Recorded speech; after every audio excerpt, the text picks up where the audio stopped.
I'm Delissa Alexander, Executive Vice President and Chief People Officer at Red Hat. The MWC team is really interested in embedding innovation and culture, and they've asked me to share how we've been able to do it at Red Hat. As the first publicly traded open source software company, Red Hat is different from most businesses.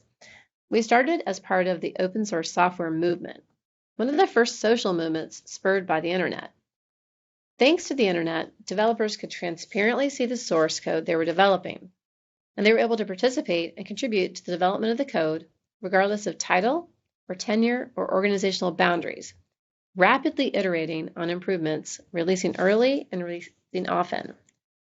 These ways of working became the values of the open source communities that Red Hat engaged and worked with, and has actually shaped Red Hat as so many passionate contributors to open source found a home at Red Hat as developers, maintainers, and evangelists. Ultimately, our unique development model required a new approach to going to market, resulting in a unique business model and value proposition for our customers, as well as unique ways of working. Catalyzing a movement of people who are passionate about changing the way software is developed is a very different way of leading than in a proprietary software development model. Since we're the first to do it, we've learned a lot along the way through trial and error as we scaled. There was no book to help Red Hatters navigate this new way of working, so we decided to write one and to share our journey so that others can learn from our experience. For the past 25 years, we've been focused on harnessing the passion of a diverse set of people and creating shared purpose to cultivate our unique culture. We created a dynamic work environment for all associates where we try, learn, and modify. We found that it made Red Hat more attractive to millennials who were especially valuing a shared purpose and collaboration. This helped us to attract the diverse talent that we need to look at problems from different perspectives, which is essential to innovation. We've seen our unique approach realize some dividends. This is why our culture is ranked among some of the best in the world. When IBM purchased Red Hat in the largest software transaction in history last year, the IBM leadership team attributed a great deal of the value to our culture. Now we're working with customers across industries, and from this vantage point, we're hearing a lot of common themes and business challenges. Do any of these resonate with you? If so, you're not alone. In this environment, every company is becoming a technology company, implementing digital transformations to become more nimble, particularly in the telco industry, where our customers are investing in new technologies like IoT, big data, analytics, and 5G, and they're creating new revenue and engagement models with customers and partners. But at a time when our customer surveys tell us that digital transformation projects are on the rise, more than half of all new software or IT projects fail. Why? Not because of the business strategy or the technology strategy, because the people's ways of working and capabilities. It's true, we hear it all the time. My culture is eating my strategy for breakfast. The culture has never been more important, but culture is the hardest to change. And changing culture is essential for an organization to be able to live into new business and technology strategies. Today, I'd like to share with you the culture of innovation that we've cultivated at Red Hat by catalyzing teams through inclusion and meritocracy, how we've optimized and scaled it with leaders who've learned to behave like community managers, and how we help our customers by openly sharing our mistakes and successes as an open organization. For some context on what's different, think about a traditional top-down organization. They work fine in some circumstances. Optimized for efficiency, decisions are made from the top, funneled down, and people are there to do their job and collect their pay. In contrast, an open organization is optimized for agility. We start with shared purpose and context, sharing the why behind an objective and inviting input. We ask everyone to participate in the process, and we expect everyone to be a leader, regardless of title or tenure. We try, modify, release early, release often, and iterate, which helps us to innovate more rapidly. Our internal memo list, for example, allows any associate to email the entire company, suggesting improvements and anything from our strategy to health benefits.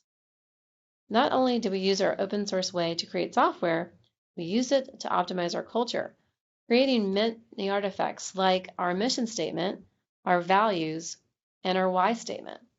Engaging Red Hatters to create these important artifacts like this mission statement you see was easier when we were small. In the last 13 years, Red Hat has seen well over 1,000% growth in the number of associates.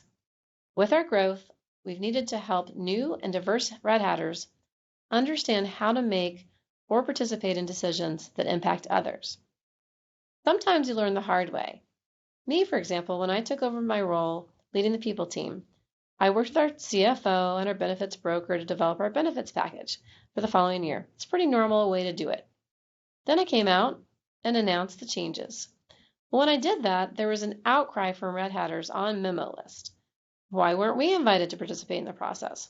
What was the decision criteria? Did you get feedback? It was a big awakening for me. Red Hatters wanted to have a say, and I wanted others joining our company to understand how to make decisions in a way that supports our culture. So we developed the Open Decision Framework.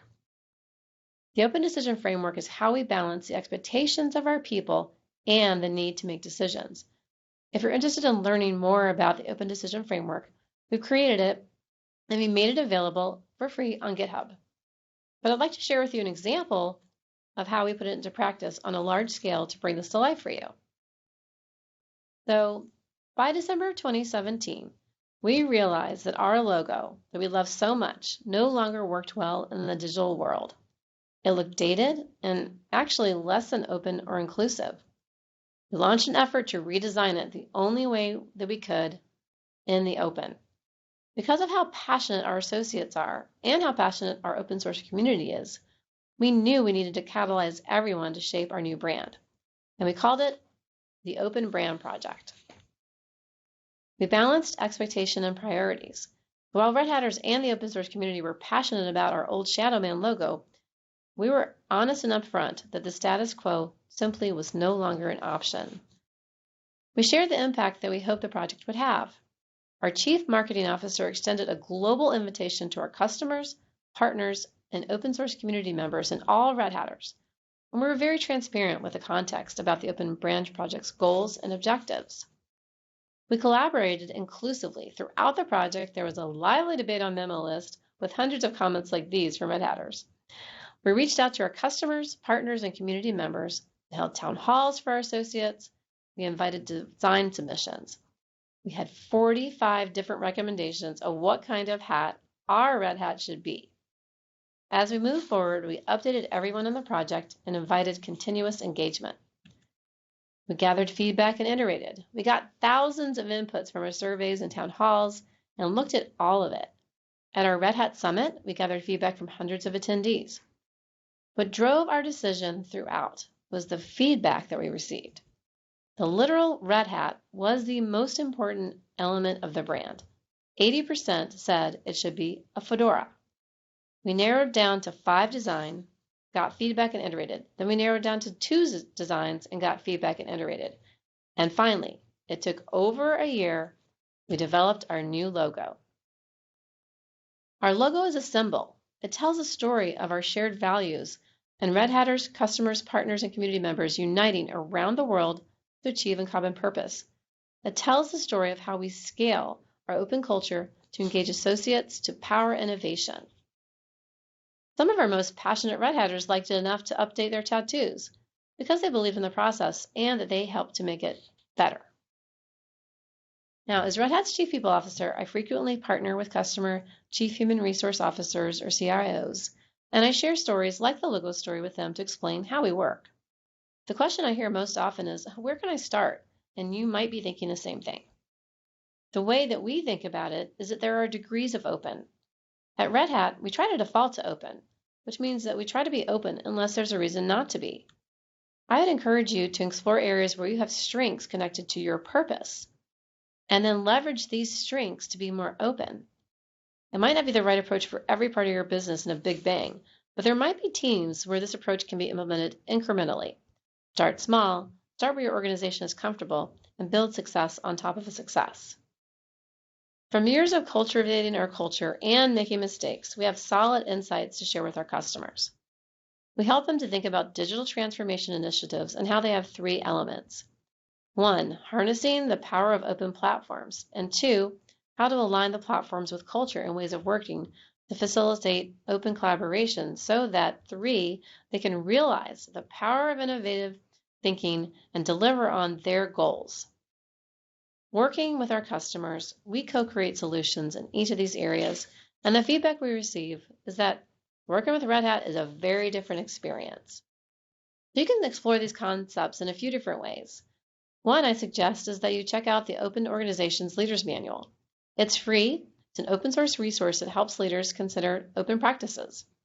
We also have offerings in our Open Innovation Labs, deep dive experiences that allow people to really understand more about open leadership. Ultimately, by using open solutions, we've been able to help our customers embed innovation in their cultures. Customers who've been able to do this have seen huge impacts. They've created new delivery models and streams of revenue because they've created an environment that's nimble, inclusive, and agile. One customer, for example, was able to launch new services 66% faster by using open practices. Some have created whole new ecosystems where innovation comes from the bottom up and are iterating constantly to improve. We hear from companies moving to more open cultures that they're able to thrive in a constantly changing business environment and engage in a deeper partnership with their customers. They're more successful at hiring and retaining the talent that they need to focus on their digital transformations. It's really uplifting to be able to help our customers on their digital transformation journeys. And we're still on our journey at Red Hat. Moving forward, we will continue to share what we have learned along the way.